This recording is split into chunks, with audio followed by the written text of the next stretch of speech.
Is the Red Sea really red? From what scientists are saying, the Red Sea acquired its name from blooms produced by abundant algae. Also, I've in the past months ago, I did post a video on the Red Sea, and it's from what the ancient Greeks said. It's because of the fact that during the Exodus of the Israelites with Moses, when the sea pulled back, they found that the bottom of the sea, the bottom of the ocean, is actually a red rock. So that's why they named it the Red Sea.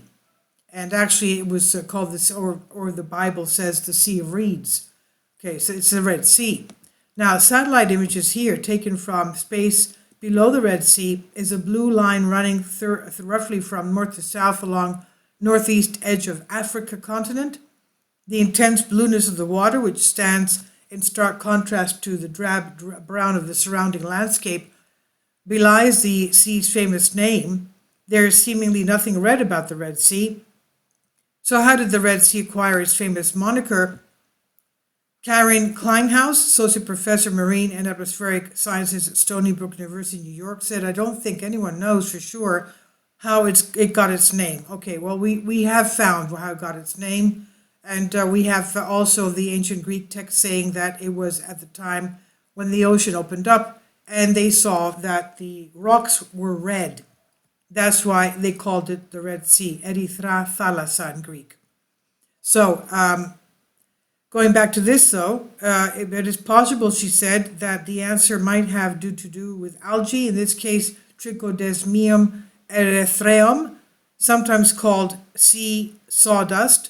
It's a type of cyanobacteria, aquatic bacteria that survives through photosynthesis, that belongs to the blue-green algae group, and it's responsible for between 60 to 80% of nitrogen conversion in the ocean, according to NASA Earth Observatory. T. erythraeum is prolific and is found in much of the world's tropical and subtropical oceans. It grows abundantly in the Red Sea and is subject to periodic blooms, which occur when there's a rapid growth of population. When the algae die off, the water takes on a reddish-brown color as the dying algae spread across the surface of the sea. But it's also possible that the Red Sea is named after the red mountains that line parts of its seashore, such as along the Jordanian coast, Kleinhaus said. Okay, this is obviously what they saw when the sea opened up and what they saw under the ocean, on the ocean floor, that was also red. That's why they called it the Red Sea. Now, but the Red Sea is not defined solely by its name. The Red Sea is a hotspot of biodiversity with many endemic animals that are found only in the Red Sea or the Gulf of Aden, Kleinhaus said. Long and narrow, the Red Sea is, in Arabic, al-Bahr al-Ahmar, is sandwiched between the northeast Africa and the Arabian Peninsula. It extends approximately 1,200 miles or 1,930 kilometers from the Gulf of Suez in the north to the Gulf of Aden in the south, eventually connecting with the Indian Ocean. And the Red Sea's maximum width is 190 miles. Its maximum depth is 9,974 feet or 3,040 meters, and it covers an area of approximately 174,000 square miles. The Red Sea has one of the world's longest continuous coral reefs. It extends for about 2,485 miles and hosts a rich diversity of marine life. The reef's unique characteristics make it one of the world's only marine refuges from climate change, Kleinhaus said.